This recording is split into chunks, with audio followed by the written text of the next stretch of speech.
आज के कार्यक्रम के माननीय मुख्य अतिथि डॉक्टर बीजी सिंह जी, परम पूज्यपाद श्रीमद् स्वामी प्रपत्यानंद जी महाराज, श्रीमद् स्वामी कृष्णामृतानंद जी महाराज, अन्य सभी उपस्थित देवियों, सज्जनों, छात्र छात्राओं, विवेकानंद मानव प्रकर्ष संस्थान विवेकानंद विद्यापीठ रायपुर द्वारा आयोजित इस कार्यक्रम में आप सभी का स्वागत है। यह एक दिवसीय कार्यक्रम है। ऐसे शिक्षक प्रशिक्षण के लिए अवधि काफ़ी छोटी होती है। भविष्य में निश्चित रूप से अधिक अवधि वाले प्रशिक्षण कार्यक्रम का आयोजन इस संस्थान के द्वारा किया जाएगा। यह एक प्रारंभिक मात्र है, सांकेतिक मात्र है। आप सब इसमें आए हैं, इसलिए आप सबका इसमें स्वागत है। भविष्य में इस संस्थान के द्वारा व्यक्तित्व विकास, योग प्रशिक्षण, मूल्य शिक्षा आदि से संबंधित विषयों पर भी कार्यशालाएं, संगोष्ठियां आयोजित की जाएंगी और हमें आशा है कि आप सब उसमें अपना सहयोग देकर कार्यक्रम को सफल बनाएंगे। हमारे इस संस्थान के कार्यक्रमों की जानकारी के लिए आप हमारे चैनल को सब्सक्राइब कर सकते हैं और इससे समय समय पर इस संस्थान द्वारा आयोजित किए जाने वाले कार्यक्रमों की जानकारी आपको मिलेगी। शिक्षण प्रशिक्षण कार्यक्रमों की अतिशय आवश्यकता है। यह एक सर्वस्थापित सत्य है कि हमारे देश में अभी प्रशिक्षित शिक्षकों का बहुत अभाव है। ऐसी दृष्टि में इस प्रशिक्षण कार्यक्रमों का बड़ा महत्व होता है। शिक्षक समाज के लिए बहुत बहुमूल्य निधि हैं और वे एक सामाजिक परिवर्तन के कारक होते हैं। विश्व के इतिहास में जहाँ भी सामाजिक परिवर्तन हुए हैं, उनमें एक बहुत महत्वपूर्ण भूमिका शिक्षकों की रही है। चाणक्य के संबंध में आप सभी जानते हैं कि कैसे उन्होंने एक युग परिवर्तन अपने ही कार्यकाल में और अपने ही निर्देशन में कर दिया था। तो शिक्षकों का एक बहुत बड़ा योगदान सामाजिक परिवर्तन में होता है। जब बालक जन्म लेता है तब उसे शुभ अशुभ का ज्ञान नहीं होता और तब माता पिता उसके शिक्षक का दायित्व पूरा करते हैं, उसे शुभ अशुभ से परिचित कराते हैं। फिर जब वह थोड़ा बड़ा होता है, विद्यालय जाता है, तब बालक के व्यक्तित्व के विकास का बड़ा महत्वपूर्ण दायित्व शिक्षकों पर आ जाता है। बालक तो उस समय, जैसा आप सभी जानते हैं, एक मिट्टी के लौंदे की भांति होता है। मूर्तिकार चाहे उसे जिस प्रकार का रूप दे दे। बालक की भी जब विद्यालय में जाता है, ठीक उसी प्रकार की अवस्था होती है। शिक्षक चाहे उसे जिस प्रकार का भी रूप दे सकता है। इस दृष्टि से शिक्षक की बड़ी महत्वपूर्ण भूमिका होती है। एक सफल शिक्षक बनने के लिए शिक्षण की अद्यतन प्रवृत्तियों का ज्ञान होना आवश्यक है। उसे बालक के मनोविज्ञान का ज्ञान होना भी बड़ा आवश्यक है। उसे बालक के बुद्धि स्तर का ज्ञान होना चाहिए, उनकी अभिरुचियों का ज्ञान होना चाहिए, उनकी क्षमताओं का ये ज्ञान होना चाहिए। यह सब जब शिक्षक जानता है तभी वह बालक को सही प्रशिक्षण दे सकता है और बालक के व्यक्तित्व का सही विकास होता है। तो बालक के संबंध में पूर्ण जानकारी शिक्षक के पास होना चाहिए। उसके व्यक्तित्व इत्यादि के संबंध में जब सही जानकारी होगी, उसकी अभिरुचि कैसी है वह जानकारी होगी, तभी बालक का विकास हो पाएगा। आजकल कोई अभिरुचि, अभिक्षमता को ध्यान नहीं देता। सब कॉम्पिटिटिव एग्जामिनेशन के पीछे पड़े रहते हैं। अब बच्चों को IAS, IPS बनाने के चक्कर में रहते हैं, इंजीनियरिंग और मेडिकल में दाखिला दिलाने के चक्कर में रहते हैं और इस प्रयास में बहुत से मेधावी बालकों की जो क्षमताएं हैं नष्ट हो जाती हैं। वो जिस दिशा में सफलता प्राप्त करना चाहते थे या सफलता प्राप्त कर सकते थे, वो सफलता प्राप्त नहीं करते हैं और दबाव के कारण ऐसे विषयों का अध्ययन करते हैं जो उनके रुचि के अनुकूल नहीं हो। परिणाम स्वरूप यह होता है कि जीवन में वे वांछित सफलता नहीं प्राप्त कर पाते। शिक्षकों के प्रशिक्षण के लिए यह आवश्यक है, शिक्षक अपने जीवन में उत्कृष्टता पूर्वक कार्य करें। एक्सीलेंस उनके कार्य में आना चाहिए। एक्सीलेंस तो प्रत्येक व्यक्ति के कार्य में आना चाहिए, शिक्षक के कार्य में भी एक्सीलेंस आना चाहिए। पर यह एक्सीलेंस कैसे आएगा? एक्सीलेंस का तात्पर्य क्या है?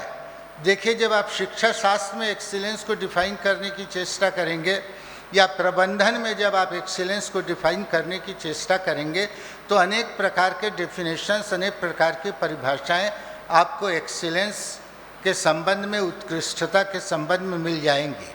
पर हमारे उपनिषद में, छांदोग्योपनिषद में जो एक्सीलेंस की परिभाषा दी है, शायद उससे अच्छी परिभाषा तो मुझको मिल नहीं पाई है कि एक एक्सीलेंस को डेवलप करने के लिए हमें किन गुणों की आवश्यकता है। छांदोग्योपनिषद में कहा गया है कि यदेव विद्या करोति श्रद्धया उपनिषदा तदैव बीजवत्तरम भवति। Whatever is done with Vidya, Shraddha and Upanishad, that alone will result in supreme efficiency। कि विद्या, श्रद्धा के द्वारा और उपनिषद, विद्या, श्रद्धा और उपनिषद, ये तीन गुण हमारे उपनिषदों में बताए गए हैं। ये तीन गुण जिस भी कर्मचारी में होंगे, जिस भी शिक्षक में होंगे, उसके जीवन में एक्सीलेंस आएगा। विद्या का तात्पर्य है टेक्निकल नो हाउ। आप यदि फिजिक्स पढ़ाते हैं तो आपके जीवन में फिजिक्स का ज्ञान होना चाहिए। आप यदि केमिस्ट्री पढ़ाते हैं तो आपको केमिस्ट्री का ज्ञान होना चाहिए। आप यदि चिकित्सक हैं तो आपको चिकित्सा शास्त्र का ज्ञान होना चाहिए। तो जिस भी विषय के क्षेत्र में आप काम कर रहे हैं, एक्सीलेंस को डेवलप करने के लिए आवश्यकता है कि आपको उसका टेक्निकल नो हाउ मालूम होना चाहिए, आपको उसके संबंध में ज्ञान होना चाहिए, उस शास्त्र के संबंध में ज्ञान होना चाहिए। यदि कोई नर्स है तो उसको नर्सिंग का ज्ञान होना चाहिए, तभी वो अपने जीवन में एक्सीलेंस ला सकता है या ला सकती है। पर केवल एक्सीलेंस से ही जीवन में प्रकर्ष नहीं आएगा, केवल एक्सीलेंस से ही जीवन में उत्कृष्टता नहीं आएगी। एक्सीलेंस के साथ जो दूसरा महत्वपूर्ण तत्व हमारे उपनिषदों में बढ़ाया गया है वह है श्रद्धा। आपको जो कार्य आप कर रहे हैं उसको श्रद्धापूर्वक करना चाहिए, पूरी तन्मयता से और समर्पित भाव से करना चाहिए, तब जीवन में एक्सीलेंस आएगा। बहुत से शिक्षक हैं, तनख्वाह मिलती है, पढ़ाते हैं, चले जाते हैं, इससे उनके जीवन में एक्सीलेंस आने का नहीं है। आप जो कार्य कर रहे हैं उस कार्य के प्रति श्रद्धा आपको होनी चाहिए। आप उस कार्य को करके समाज की सेवा कर रहे हैं और सर्वोपरि आप उस कार्य को समर्पित भावना से करके अपना कल्याण कर रहे हैं। ऐसा जब कार्य के प्रति आपकी अभिवृद्धि होगी, कार्य के प्रति आपकी ऐसी जब रुचि होगी, तब आपके जीवन में एक्सेलेंस आएगा। गीता में इसी को कर्मयोग कहा गया है कि आप जो कार्य कर रहे हैं, यदि आप शिक्षण का कार्य कर रहे हैं तो इस शिक्षण के कार्य से आप अपना जीविकोपार्जन कर रहे हैं, यह तो व्यावहारिक सत्य है। किंतु इसके साथ यह भी सत्य है कि उसी कार्य के माध्यम से आप अपने आत्मोन्नति का भी प्रयास कर रहे हैं। गीता में भगवान श्री कृष्ण इसी तत्व का उपदेश अर्जुन को देते हैं। यज्ञार्थात् कर्मणोऽन्यत्र लोकोऽयं कर्म बंधनः तदर्थम कर्म कौन्तेय मुक्त संगः समाचर।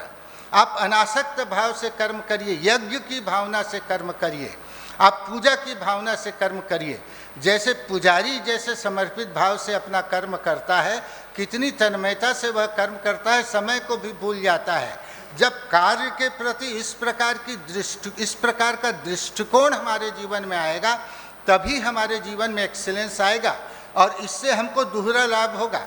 एक तो हमको आत्मसंतोष होगा और दूसरा हमारा परमार्थ भी साधित होगा।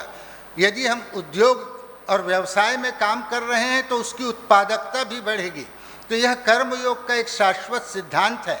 पर केवल श्रद्धा और विद्या, इन दोनों से जीवन में एक्सीलेंस नहीं आ सकता, जीवन में उत्कर्ष नहीं आ सकता, प्रकर्ष नहीं आ सकता।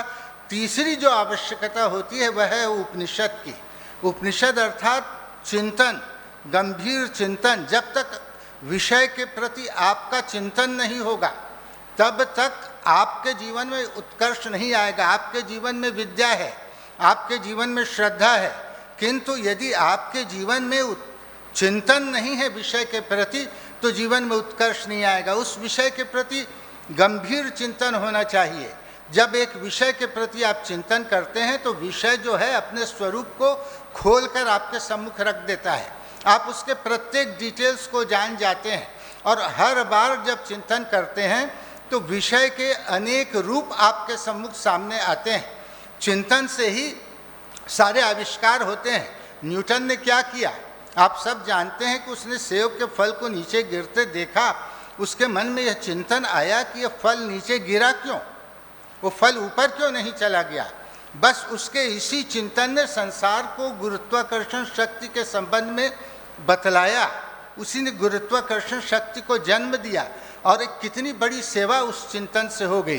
तो जीवन में जब हमको उत्कर्ष लाना है, एक्सीलेंस हमको अपने कार्य में लाना है, तो ये तीन बातों को ध्यान में रखना आवश्यक है, विद्या, श्रद्धा और उपनिषद। और जब ये तीनों बातें हमारे जीवन में आ जाएंगी तब कभी हमको कार्य का बोझ नहीं लगेगा। हम उस कार्य से आनंद की अनुभूति करेंगे। घंटों हम कार्य करते रहेंगे, हमको किसी प्रकार के कार्य में थकान का अनुभव नहीं होगा और हम उस कार्य के द्वारा अपने व्यावहारिक जीवन की आवश्यकताओं की पूर्ति भी करेंगे, उसमें उत्कर्ष भी करेंगे। और एक जो आध्यात्मिक सत्य को प्राप्त करने की बात हमारे शास्त्रों ने कही है, हम अपने कार्य के द्वारा ही उस आध्यात्मिक उच्चता की स्थिति को प्राप्त कर सकते हैं। तो इस प्रकार से हम अपने जीवन में एक उत्कर्ष की प्राप्ति कर सकते हैं, एक्सीलेंस की प्राप्ति कर सकते हैं। आप सब यहाँ पर आए हैं, मैं आप सबका पुनः एक बार तहे दिल से स्वागत करता हूँ। आप सबको धन्यवाद, पुनः पुनः धन्यवाद।